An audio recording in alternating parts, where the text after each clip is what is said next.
അസ്സലാമു അലൈക്കും വറഹ്മത്തുള്ളാഹി. പ്രിയപ്പെട്ടവരെ, ഇന്ന് രണ്ട് പ്രധാനപ്പെട്ട ഹദീസുകളാണ് നിങ്ങളുടെ ശ്രദ്ധയിൽപ്പെടുത്താനുള്ളത്. പ്രധാനപ്പെട്ടതായതോടുകൂടി അത് വളരെ ലഘുവായിട്ടുള്ള, കാണാതെ പഠിക്കാൻ വളരെ എളുപ്പമായിട്ടുള്ള ചെറിയ രണ്ട് ഹദീസുകളാണ്. ഇമാം മുസ്ലിം റിപ്പോർട്ട് ചെയ്ത ഇബ്നു അബ്ബാസ് റളിയല്ലാഹു അൻഹുമ അവരിൽ നിന്ന് റിപ്പോർട്ട് ചെയ്തിട്ടുള്ള ഹദീസാണ് ഒന്ന്. അൽ ഐനു ഹഖ്ഖുൻ വലൗ കാന ഷൈഉൻ സാബഖൽ ഖദറ സബഖത്തുഹുൽ ഐൻ വഇദാ ഇസ്തുഗ്സിൽതും ഫഗ്സിലു. നബി സല്ലല്ലാഹു അലൈഹി വസല്ലം തങ്ങൾ പറഞ്ഞതായിട്ട് ഇബ്നു അബ്ബാസ് റളിയല്ലാഹു അൻഹു പറയുകയാണ്, അൽ ഐനു ഹഖ്ഖുൻ വലൗ കാന ഷൈഉൻ സാബഖൽ ഖദറ സബഖത്തുഹുൽ ഐൻ വഇദാ ഇസ്തുഗ്സിൽതും ഫഗ്സിലു. ഇതാണ് ആ ഹദീസ്. കണ്ണേറ് എന്ന് പറയുന്നത് ഒരു യാഥാർത്ഥ്യമാണ്. വലൗകാന ഷൈഉൻ സാബഖൽ ഖദറ സബഖത്തുഹുൽ ഐൻ. എന്തെങ്കിലും ഒരു സാധനം ഖദറിനെ, അള്ളാഹുവിൻ്റെ മുൻകൂട്ടി കണക്കാക്കിയ അള്ളാഹുവിൻ്റെ വിധിയെ ഓവർടേക്ക് ചെയ്യുമെങ്കിൽ സബഖത്തുഹുൽ ഐൻ, ആ വിധിയെ ഓവർടേക്ക് ചെയ്യുക കണ്ണേറാണ്. വഇദാ ഇസ്തുഗ്സിൽതും ഫഗ്സിലു. നിങ്ങളോട് കഴുകാൻ ആവശ്യപ്പെട്ടാൽ നിങ്ങൾ കഴുകിക്കൊടുക്കുക.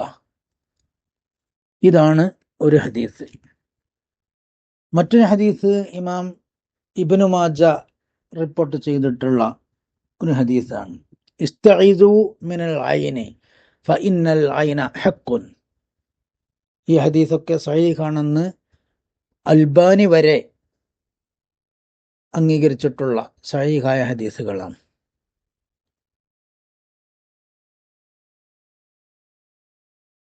ഇത് പരമയാഥാർത്ഥ്യമാണ്.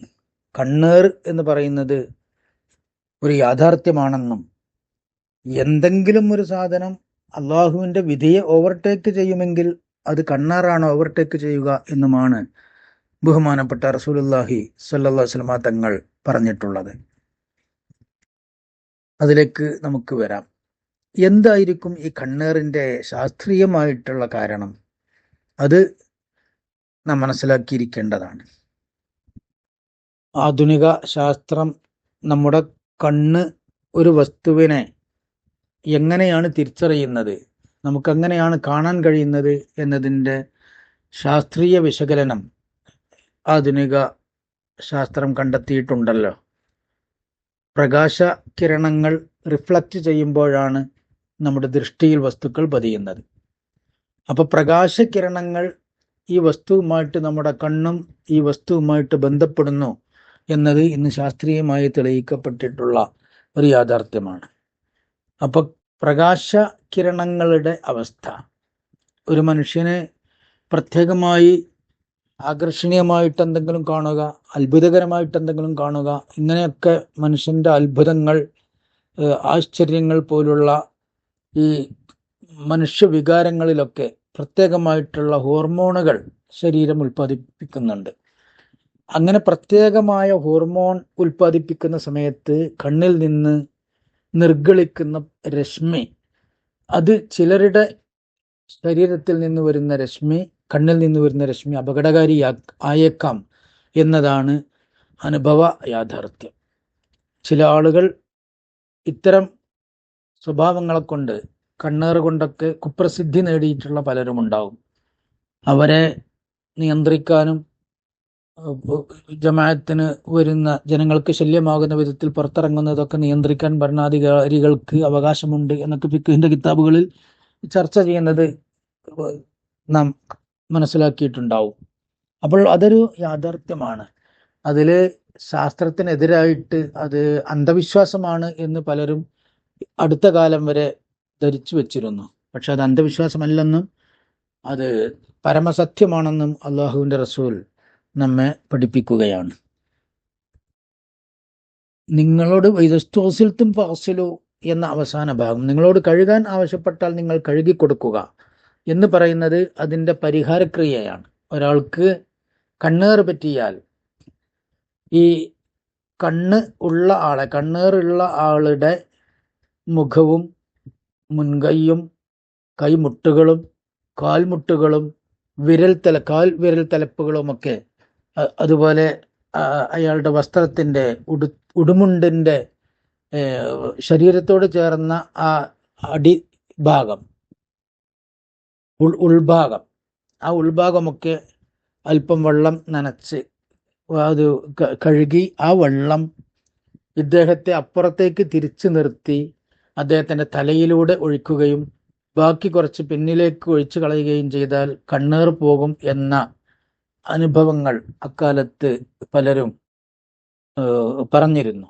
അതിൻ്റെ അടിസ്ഥാനത്തിലാണ് ബഹുമാനപ്പെട്ട റസൂൽ കരീം സ്വല്ലല്ലാഹു അലൈഹി വസല്ലം തങ്ങൾ അങ്ങനെ കണ്ണേർ നീങ്ങാൻ അത് കാരണമാകുമെങ്കിൽ അങ്ങനെ നിങ്ങളോട് ആവശ്യപ്പെട്ടാൽ അത് നിങ്ങൾ ചെയ്തു കൊടുക്കണം എന്ന് അള്ളാഹുവിൻ്റെ റസൂൽ പറഞ്ഞത് അതുകൊണ്ടാണ്. ഇങ്ങനെ പല രീതിയിലും അതിനുള്ള പ്രതിവിധികളുണ്ട്. ആ പ്രതിവിധികൾ ചെയ്ത് കണ്ണേറിനെ അതിൻ്റെ ആഘാതത്തെ ഇല്ലാതാക്കാൻ കഴിയും എന്നത് ചരിത്രത്തിൽ നിന്ന് നമുക്ക് മനസ്സിലാക്കാൻ കഴിയും. ബഹുമാനപ്പെട്ട സഹീൽ ഇബ്നു ഹുനൈഫ് റളിയല്ലാഹു അൻഹുവിനെ ഒരാൾ അദ്ദേഹം കുളിക്കുന്ന സമയത്ത് കണ്ട് അദ്ദേഹത്തിൻ്റെ ശരീരത്തിൻ്റെ ആകാരഭംഗി കണ്ട് അത്ഭുതപ്പെട്ട് ഇത്ര ഭംഗിയുള്ള കന്യകകളെപ്പോലും ഞാൻ കണ്ടിട്ടില്ല എന്ന് ഒരാൾ പറഞ്ഞു എന്നും ആ സമയത്ത് അദ്ദേഹം ബോധരഹിതനായി വീണു എന്നും അങ്ങനെ അദ്ദേഹത്തിന് ഇത്തരം ഒരു ചികിത്സാ രീതി ചെയ്തപ്പോൾ അദ്ദേഹത്തിന് സുഖമായി എന്നൊക്കെയുള്ള ചരിത്ര വിവരണം കിതാബുകളിൽ കാണാൻ സാധിക്കും.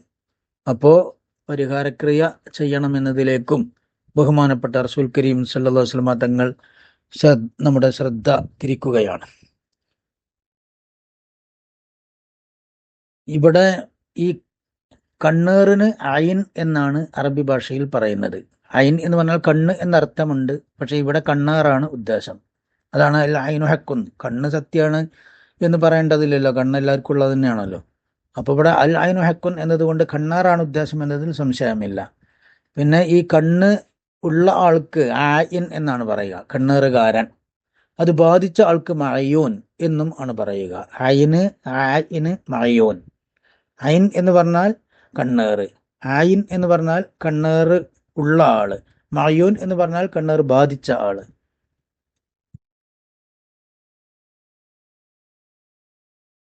പിന്നെ രണ്ടാമത്തെ ഹദീസ് ബഹുമാനപ്പെട്ട ഇബ്നു മാജ റിപ്പോർട്ട് ചെയ്തിട്ടുള്ള ആയിഷ റളിയല്ലാഹു അൻഹയിൽ നിന്ന് റിപ്പോർട്ട് ചെയ്തിട്ടുള്ള ഹദീസാണ്. ഇസ്തഈദു മിനൽ ഐൻ ഫഇന്നൽ ഐന ഹഖ്ഖുൻ.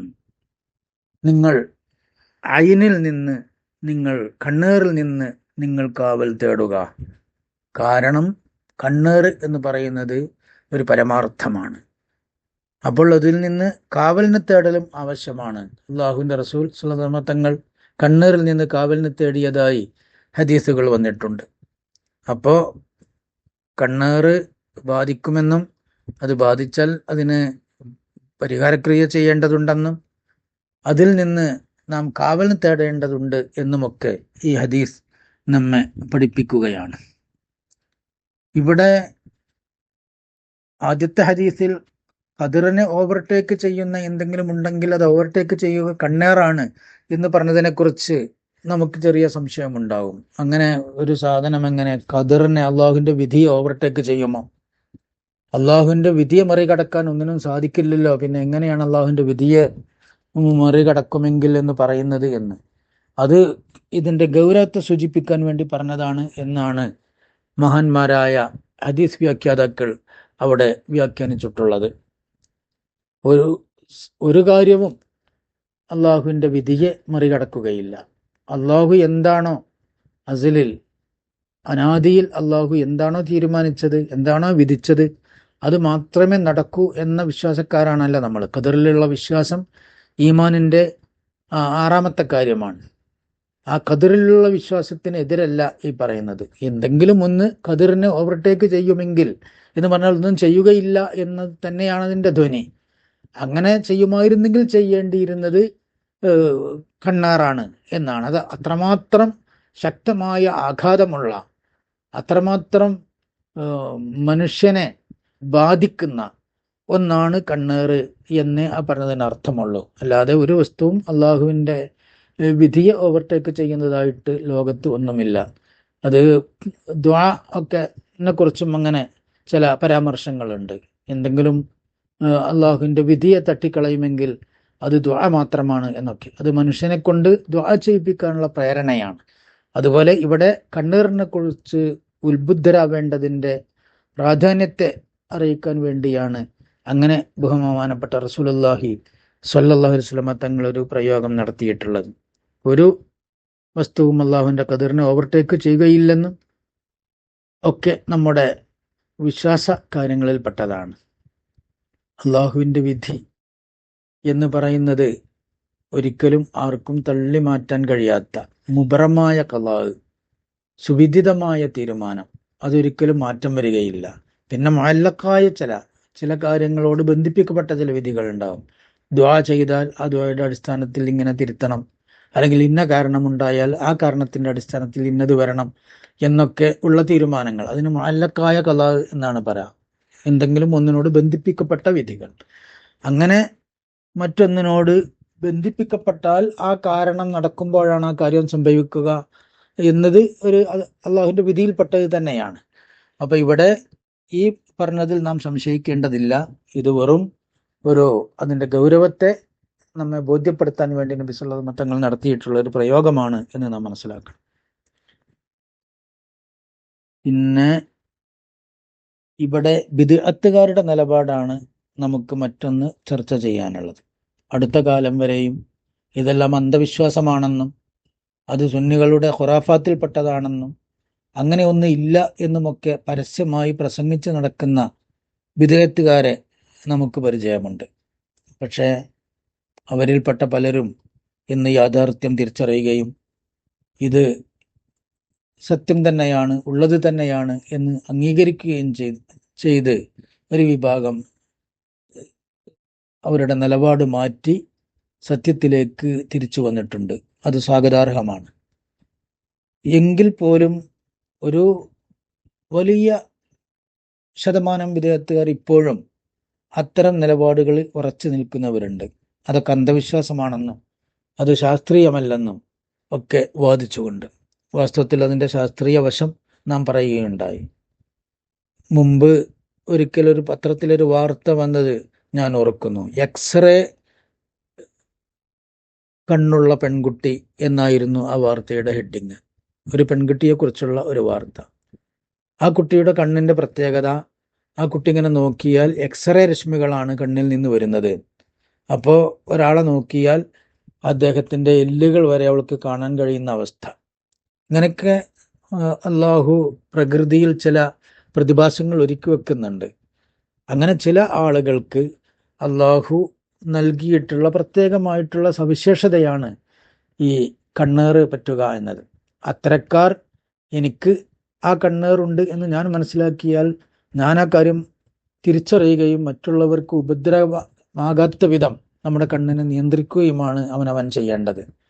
ബഹുമാനപ്പെട്ട റസൂൽ കരീം സല്ലല്ലാഹു അലൈഹി വസല്ലം തങ്ങൾ തന്നെ ഒരിക്കൽ ഇങ്ങനെ കണ്ണേറുള്ള ഒരാളോട് വളരെ ഗൗരവത്തിൽ സംസാരിച്ച്, നീ എന്തിനാണ് അവനെ കൊന്നത് എന്ന് പറഞ്ഞ് സംസാരിച്ചത് കിതാബുകളിൽ വന്നിട്ടുണ്ട്.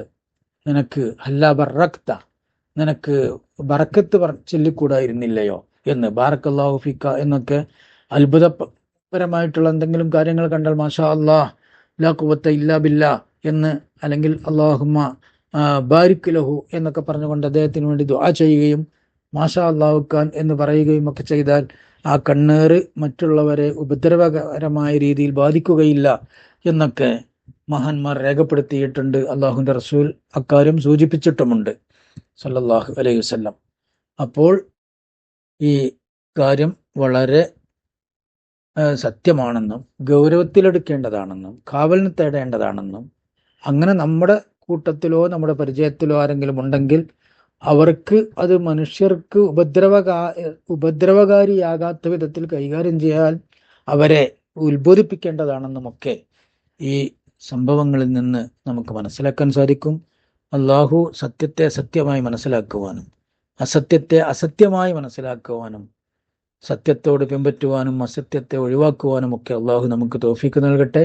നമ്മുടെ നിത്യജീവിതത്തിലെ ഇത്തരം കാര്യങ്ങളൊക്കെ നാം മനസ്സിലാക്കുകയും അതിലൊക്കെ ഇടപെടേണ്ടതുപോലെ ഇടപെട്ടുകൊണ്ട് നമ്മുടെ പ്രവർത്തന മേഖലകൾ വിപുലപ്പെടുത്തേണ്ടതാണെന്നും സാന്ദർഭികമായി ഉണർത്തിക്കൊണ്ട് അള്ളാഹു നമുക്ക് അവൻ്റെ പ്രീതി കരസ്ഥമാക്കാൻ തൗഫീക്ക് നൽകട്ടെ. ഇത്തരം ദുരന്തങ്ങളിൽ നിന്നൊക്കെ, കണ്ണേറ് പറ്റുക, സിഹിർ ബാധിക്കുക തുടങ്ങിയിട്ടുള്ള എല്ലാ മുസീബത്തുകളിൽ നിന്നും, മാരകമായ രോഗങ്ങളിൽ നിന്നും, അതുപോലുള്ള മറ്റു വാഹനാപകടങ്ങൾ ഉൾപ്പെടെയുള്ള മറ്റു ദുരന്തങ്ങളിൽ നിന്നുമൊക്കെ, പ്രകൃതി ദുരന്തങ്ങളടക്കമുള്ള എല്ലാ അപകടങ്ങളിൽ നിന്നും അള്ളാഹു നമ്മെ എല്ലാവരെയും കാത്തു രക്ഷിക്കട്ടെ എന്നും ദുആ ചെയ്തുകൊണ്ട് ഇൻഷാ അല്ലാഹ് അടുത്ത ക്ലാസ്സിൽ നമുക്ക് വീണ്ടും മറ്റു ഹദീസുകളെ പരിചയപ്പെടാം. അസ്സലാമു അലൈക്കും വറഹ്മത്തുള്ളാഹി വബറകാതുഹു.